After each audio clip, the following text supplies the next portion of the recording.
welcome back to my channel, Paint Your Paradise. I'm Phil Clements, and today we're painting deep water, and we're going deep. We're going deep. Deep water meaning this part of the painting. Oh, I can't wait. I'm so excited. I'm loving this. So, if you haven't watched part one, Paint the Sky, where I painted, well, the sky, and if you haven't watched part two, painting the meniscus and the island, which is, well, painting the meniscus and the island, which also included surface water, so I painted a bit of coral just to sketch it in, then please go back and watch that because they're really cool. I think you'll like them. So sit back, if you've got some paints, just grab some paints, have a go. You know, providing you're having fun, that's it. Turtle, he's coming last. Everyone keeps saying, can you paint the turtle? Can you paint the turtle? I'll paint the turtle. That's okay, but that's last. So, there might even be a manta ray in it yet too. The one on my arm would be cool. The one I went diving with, that was pretty cool. Anyway, so deep water. So what is deep water? Well, it's water, but it's deep. And scenario being that that's this bit more or less. Like that's the shallow water and that's the mid-ground. So the deep water's here. And deep water also consists of coral that's in the water. So I've got my camera woman here, my lovely Liz, giggling in the distance. It's deep water. It's water. Going it's deep. We're talking about going deep. We're going deep. What can I say? All right. So that's that. So that, but it also includes the coral. So anything sort of in the deep water with the coral. You get the idea. So okay. So what I'm going to do is I'm going to underline a lot of this with white paint so that when I put the reds and oranges and yellows and all the beautiful colours of the coral, it's going to pop. If you try and put it over this sort of mucky green colour, it always looks a bit mucky green. So, that said, yeah, I think that's the sort of the idea. So if we come round sort of here, I want to go to there. So follow me around here. This is how it's sort of the other wall looks. This is one of the finished walls. So there's the, I'll call it the meniscus, different sort of meniscus. And then it's on the ceiling as well. I've got to blend the other ceiling as well. I might do a video on how to paint the ceiling. I don't know, maybe I'll just whack it in, not sure. Anyway, there's light rays coming down here. There's deep water. There was a shark here, but that's been moved from popular opinion from family members. And then we've got the mid-ground here, and then all this beautiful coral. If you come all the way down here, go all the way down, There you go, look at this one, this is cool, I like that one, it's very fluffy. And then you've got all sorts of stuff. There's a fish here. There's another fish there, yeah. So anyway, it'll be more or less duplicating that kind of look. So then it goes over here. And then we've got this other wall, which is really behind, you've got to be behind the bed, so I'm not going to worry about too much, but this does need to be blended a little bit. I might give that a bit of a sand. And yeah, so deep water. So there's this beautiful wave, light rays coming down. The light rays will come down to the bottom of here, and when they hit, they're going to light up the different patches of coral and things like that. You can see there's a line here of where I've put the distant coral and another distant coral here. So I'm going to sort of continue that theme. Now I'm going to really start to punch it out and make it look cool. So let's go. I'm going to put this on time lapse just to sketch it out and get it all ready to go. And yeah, enjoy.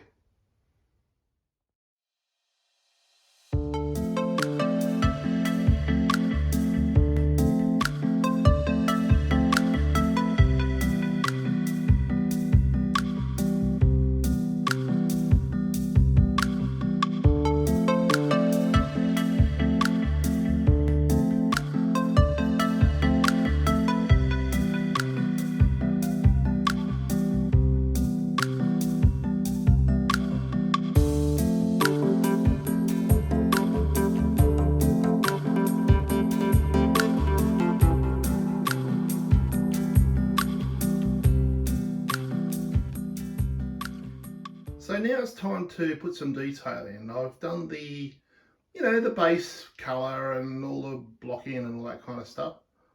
I think it's time now to make this pop. And the way I'm going to do that is working out the focus of the light, where the light's going to hit. I'm going to have the light focal just under the turtle so that it has a shadow. I'll put the turtle's shadow in a bit, probably one of the last things I do, but you can sort of see how you can follow it into the distance, the scene and so forth, and just using aerial perspective and all those kind of cool little artist tools that we use. I've got a video on creating atmospheric perspective. You might like to jump on that one. That's pretty cool. I like that one.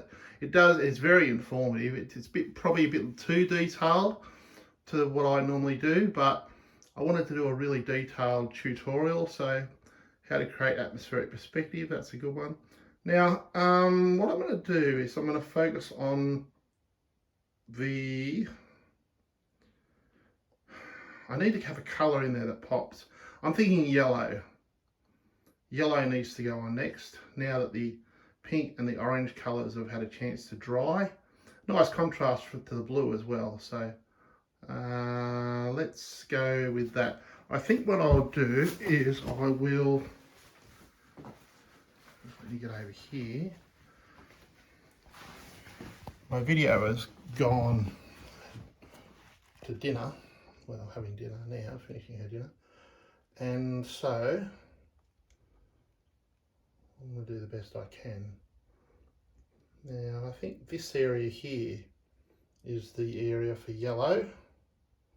And I'm going to focus on some of the lighter areas that I haven't completely painted over, and also some of these areas which are white. I want to start with, I think, this one here, and make him live.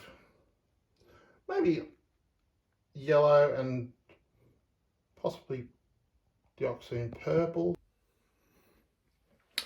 So now I'm just going to show you how to detail some coral, and I'll put the image up on the screen just so you know the reference photo that I kind of found. I got a lot of my reference photos from the internet, but also from posters and anywhere I can get them basically. But I'm starting with Turner's yellow. I'm just going to do, I think, which one can I do? Eeny, meeny, miny, mo. Let's do this one here. Okay, so what I'm going to do is, first of all, work out where the light is coming from. So I've got the basic shape here that I'm pretty happy with, that's fine. So now what I'm doing is picking out, we know the light's coming from the left. So I'm just going to pick out the shadows, slightly darker tone than what I used prior, on each of the little strands of coral here. Effectively, these are great big legs of coral, so I might reword that, but you get the idea. So, and that gives a little bit of a kind of a shape to it. Now, from that point, I then use a lighter tone, perhaps even a touch of yellow, just to sort of pick out all the little interesting bits in the coral. So there's little polyps that nothing's even, it's all just sort of pops out everywhere. It's really amazing, in fact. My main tip would be to study your subject matter like you've never studied anything before you even start it. And that way, well, you kind of understand what you're doing. Now, what I would have liked to have done, and I might do later, is put dark just around those points. So what I'll do is I might just sort of cheat a bit and bring the light up. That looks better actually, I might do that rather than darken anything else later. Because I want contrast, dark to light, otherwise it sort of tends to all gel into one. So I just need some orange. Hang on a sec, where's the orange? Here it is.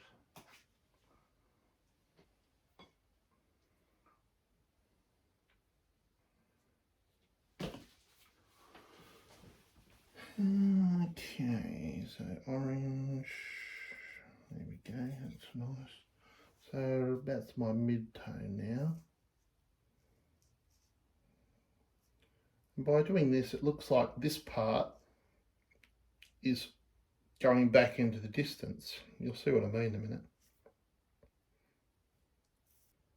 I think it needs to sort of, I was going to use a small brush, but I'm kind of leaning towards this dagger brush being the perfect brush for this job, because it actually creates lovely lines that are expressive, whilst at the same token not overpowering what's underneath it. So now I'm just going to gently bring in those orange tones, not too much, I don't want to overpower it, just enough. There we go. Now this section here needs to get pushed back, so I'm going to use, what am I going to use? Let me think about it for a minute. I'm going to use my yellow ochre and Brunswick green and a touch of the magenta. Let's see what that does for a sec. No, it's not quite dark enough. Hang on. Dioxine purple to the rescue. Let's see what happens. Yeah, there it is. Dioxine purple. The magic of dioxine purple. Okay. It really is magic. It's a brilliant colour. It's by far my favourite colour. Anyway, look at that. It just brings any colour straight into a shadow without using black or any colour like that. It just creates that beautiful depth of field, shadow colour, beautiful colour. Alright, now there's that. Now what happens if I make it too dark? Let's see. It's almost, oh geez, so that's not black, that's actually dioxine purple and Brunswick green. Wouldn't believe it. Okay, I'll keep going with that, I think I like that dark tone, that's nice, brings out lots of character.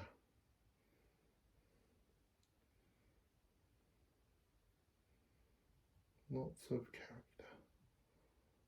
That's probably too much character there, but anyway, we'll just see. We'll just leave that one. Oh, we'll block it in. There we go.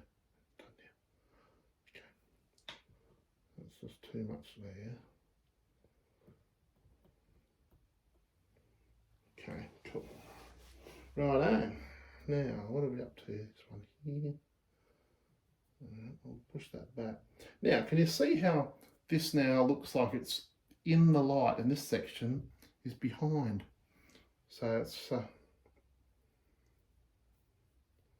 starting to give it three-dimensional shape, which is really, I think, what I like to paint. I like to paint three-dimensional. I mean, there's different art styles. Everyone's got a different art style, but mine's definitely three-dimensional. I love it.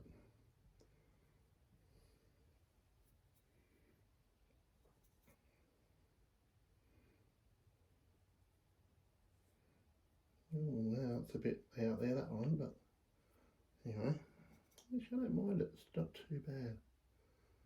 You don't want to get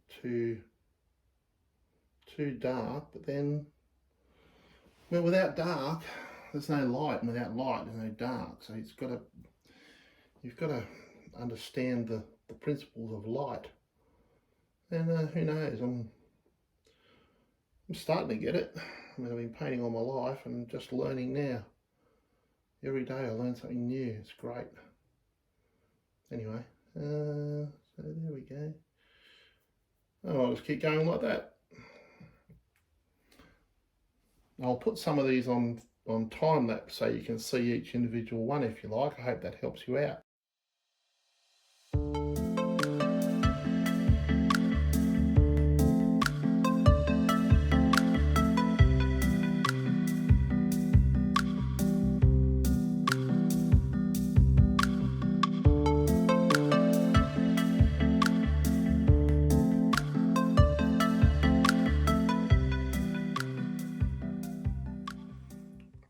Okay, so what we're going to do now is we're going to work on this tiny little piece of coral here, just to give you guys at home a really good demonstration on how to paint it. So what I've got here, if we zero in on my palette here, we've got some burnt umber. I'm just using a little bit of dioxazine purple, a touch of Mars black, a little bit of yellow oxide, and basically yellow ochre, and we're getting this sort of brownish tone. And what we're going to do with that is we're going to create shadow. I always like to create the shadow first. So here's the piece of coral that we're working on, and if we just imagine the light's coming from, you know, the left hand side, so the left from over this direction, and we're following that path, so the light's coming this way, okay? So then that would mean that that piece there would create its own shadow, and here's the shadow here, you see? So it'll follow roughly the same shape too. It'll go over this other piece of coral underneath it and that kind of thing, but it'll pretty well follow a design. So at this point what I do, I just leave it like that and then dab it a couple of times with my finger.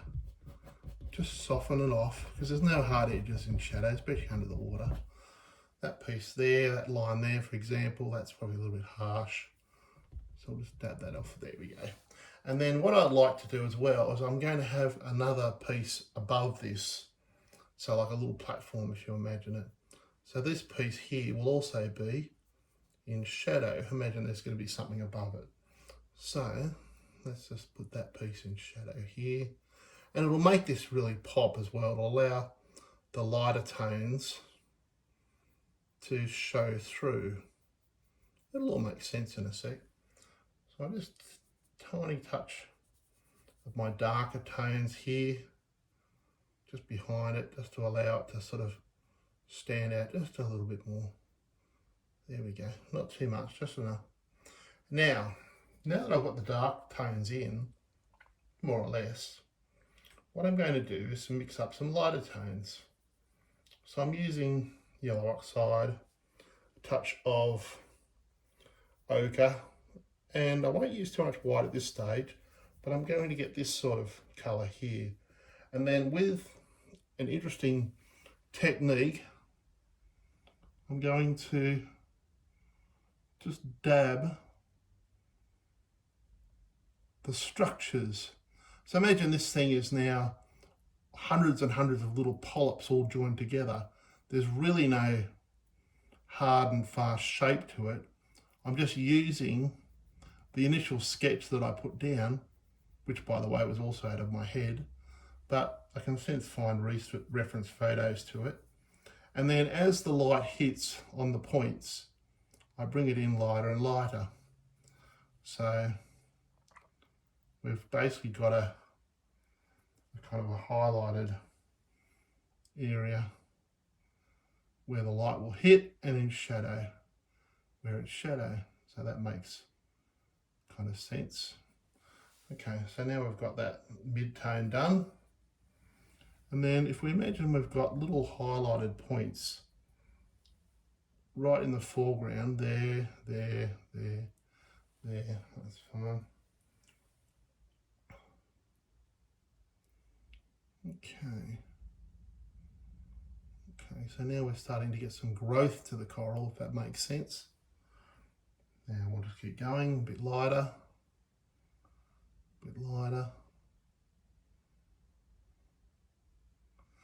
Okay, that's nice. So now what I'll do is I'll wipe my brush, go back to my darker tones, and then highlight or almost shape each of the little polypy pieces. I suppose that's what you call them, polypy pieces. So try saying that 5 times fast. Polypy pieces, polypy pieces, polypy pieces. Okay, here we go. Okay, there we go, that's it there. Now this has got a little bit of a structure to it. I'm going to give it some, I don't know, roots I suppose you call them. Some sort of anchoring mechanism to the actual rock platform beneath. So I just want to sort of give it some shape. There it is there. Come back to some light, come back to the darks. And really it's just a matter of light, dark, light, dark, light, dark until we're happy with the overall look. Okay, so now I've got some darks, now I've got some lights. So now we'll put the highlights on. So the highlights, these go on generally when it's drier, but for this sake of this exercise, because I just want to make a nice, quick, intelligent video for you guys at home. And by the way, if you like what you see, please like and subscribe. And remember to check out my other videos that follow the progression of this mural. And I bet everyone's looking forward to the turtle. I know I am. I think it's going to be excellent.